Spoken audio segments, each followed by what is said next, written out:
नमस्कार, आप देख रहे हैं दी बीट्स। आइए देखते हैं मोगा से हमारी यह विशेष ग्राउंड रिपोर्ट।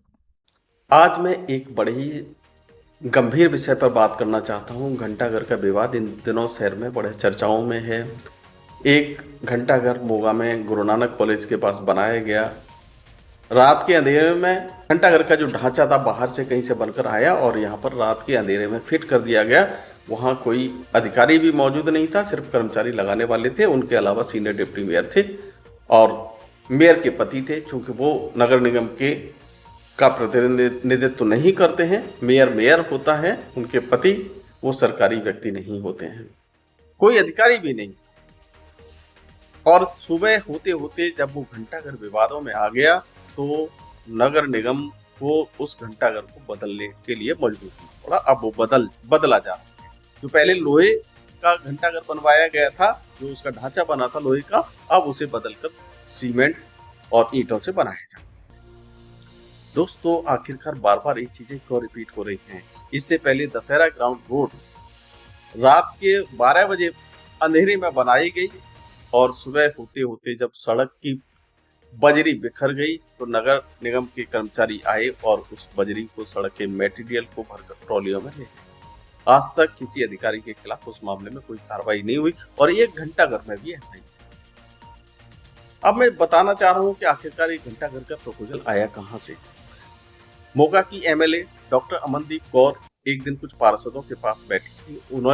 उन्होंने सभी से एक राय ली कि मैं मोगा के लिए कुछ एक ऐसी चीज बनाना चाहती हूँ, ऐसा कोई मॉन्यूमेंट बनाना चाहती हूँ कि यादगार अच्छा लगे मोगा। तो पार्षदों से राय ली। एक पार्षद ने एक चित्र दिखाया, जीरा में घंटाघर बना है वहां का। अच्छा चित्र था, सभी को पसंद आया। एमएलए ने कहा ठीक, बिल्कुल बनना चाहिए। नगर निगम हाउस की बैठक हुई, उसमें एक प्रस्ताव आउट ऑफ एजेंडा आया। एजेंडे में नहीं था लेकिन आउट ऑफ एजेंडा आया और आउट ऑफ एजेंडा आते रहते हैं, इसमें कोई सामान्य बात। उसमें सिर्फ 22,50,000 का एक प्रस्ताव पास था कि इस रकम से घंटाघर बनेगा। लेकिन जो एक नियम होता है कि घंटाघर का डिजाइन कौन करेगा, वो कैसे बनेगा, क्या स्थिति होगी, कितना ऊंचा होगा, ये सारी चीजें हाउस के सामने आती हैं। ऐसा कुछ नहीं हुआ, सिर्फ एक खर्चा, उसमें प्रस्तावित खर्चा दिखा दिया, पास हो गया, बन। अब जो ढांचा पिछले दिनों दिखाया गया, सोशल मीडिया पे भी वायरल हुआ, जो बनकर तैयार हुआ वो एक अलग ही स्वरूप में था। जो बनना था वो सीमेंट और बजरी से बनना था। जो नगर निगम में हाउस में प्रस्ताव पास हुआ था उसमें भी यही जिक्र किया गया था कि ये जो घंटाघर बनना है सीमेंट से, बजरी से, ईंटों से बनना है। लेकिन बना क्या, लोहे का एक ढांचा बाहर से बनवा कर लाया गया और रात के अंधेरे में उसे फिट किया जा रहा था। और वहां पर सरकार का कोई भी नुमाइंदा, सरकार की कोई भी अधिकारी, जेई स्तर का छोड़ दिए, क्लरिकल स्तर का कोई अधिकारी मौजूद नहीं था, सिर्फ कर्मचारी बनवा रहे थे। वहां सीनियर डिप्टी मेयर राकेश काला जरूर पहुंचे, वो अपनी रील बनाने के लिए। उनके साथ थे मेयर विनय पाल कौर के पति। चूंकि वो नगर निगम के नुमाइंदे नहीं है, वो सरकारी व्यक्ति नहीं है, मेयर होते हैं, तो एक अलग बात थी। राकेश बजाज काला वहां से फोन करते रहे क्योंकि जिस तरह ट्रैफिक रात में चल रहा था वहां हादसा हो सकता था। उन्होंने पुलिस मुलाजिम की डिमांड की लेकिन किसी ने पुलिस मुलाजिम कोई नहीं आया। बहरहाल घंटाघर लग गया, लेकिन विवाद खड़ा हुआ कि 22,50,000 की राशि पड़ी होती है और जो लोहे के ढांचे का जो घंटाघर बनाया गया है वो तो ज्यादा से ज्यादा 4-5 लाख का हो। विवाद बढ़ गया, तो अब वो घंटाघर दोबारा से बदला जा रहा है। उसके पीछे की कहानी क्या है मैंने आपको बताई दी कि किस तरह से एमएलए की इच्छा पर ये बना। लेकिन इसमें हुआ क्या, जब ये प्रस्ताव पास हो गया, सारी चीजें क्लियर हो गई, उसके बाद नगर निगम का एक एसडीओ स्तर का अधिकारी, उसने ठेकेदार के साथ काटा। जीरा में जो घंटाघर बना था वो दिल्ली का ठेकेदार था।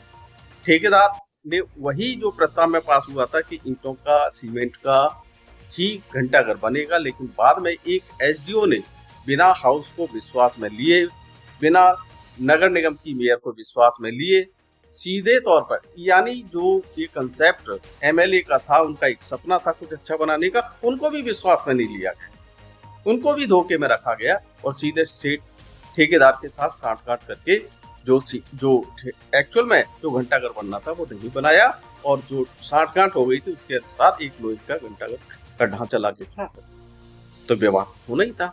लोहे के व्यापारी मोगा में बहुत है, उन्होंने पूरा गुणा भाग करके बता दिया इसमें कितनी राशि लगेगी। कुछ लाख रुपए में ये घंटाघर बनना था। प्रस्ताव जो पास हुआ था 22,50,000 का। विवाद इतना बड़ा कि आखिरकार अब उसको बदला जाए। अब ये बार बार ये घटना रिपीट हो रही है, क्योंकि पहले दशहरा ग्राउंड पर भी ऐसा ही हुआ, और यहाँ पे भी आखिरकार एक एसडीओ स्तर के अधिकारी की इतनी हिम्मत कैसे हो गई कि हाउस को धोखे में रखा, एमएलए को धोखे में रखा, पार्षदों को धोखे में रखा, और उन्होंने अपने मनमाने ढंग से उसको बदलाव कर दिया गया। इसके पीछे उनकी मंशा क्या थी? हैरानी इस बात की है कि जब दशहरा ग्राउंड रोड बना था, आज तक किसी भी अधिकारी के खिलाफ कोई कार्रवाई नहीं हुई। इसी वजह से ये हौसले बढ़ रहे हैं, और इसी वजह से ये बदनामी किसकी हो रही? आम आदमी पार्टी। इसके पीछे कौन था? सिर्फ एक अधिकारी, जिसने सबको धोखे में रखा, हाउस को धोखे में रखा। हाउस जनता द्वारा निर्वाचित पार्षदों का हाउस है, उनको भी धोखे में रखा।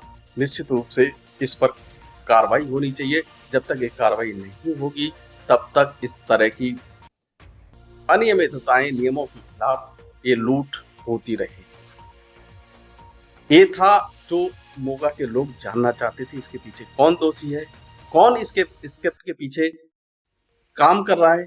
हालांकि जो शहर में चर्चाएं चल रही थी उस पर एमएलए पर उंगली उठ रही थी, जबकि जो मैंने इसकी छानबीन की, एमएलए की इसमें कोई भूमिका नहीं थी। उनका तो सिर्फ एक सपना था कि मोगा में कोई एक अच्छी चीज बने, एक यादगार चीज बने, जिससे मोगा में कोई लोग आए तो उसको याद करते हुए जाएं। लेकिन सिर्फ एक अधिकारी ने उनको भी धोखे में रखते हुए ये सारा किया, और अब उसे बदलने को मजबूर हो गए। जब तक अधिकारियों को चिन्हित नहीं किया जाएगा इसके पीछे कौन है, जिससे सरकार बदनाम हो रही है, तब तक इस प्रकार की चीजें चलती रहेंगी। दोस्तों, ये घंटाघर की बात यहीं तक, इसमें सारे पॉइंट मैंने दिए हैं, और अगले एपिसोड में मैं एक और ऐसी चीज लेकर आऊंगा कि नगर निगम के 4.5 करोड़ रुपए लुटाने की साजिश पिछले 3 महीने से चल रही थी। हालांकि वो साजिश अधिकारियों की वजह से, नगर निगम के कुछ वरिष्ठ अधिकारियों की वजह से नाकाम हो गई।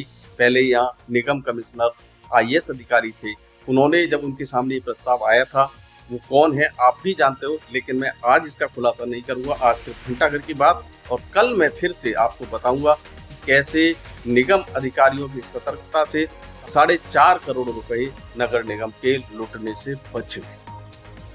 फिलहाल आज की बात यहीं तक, कल मैं बात करूंगा 4.5 करोड़ रुपए की राशि। तब तक नमस्कार, देखते रहिए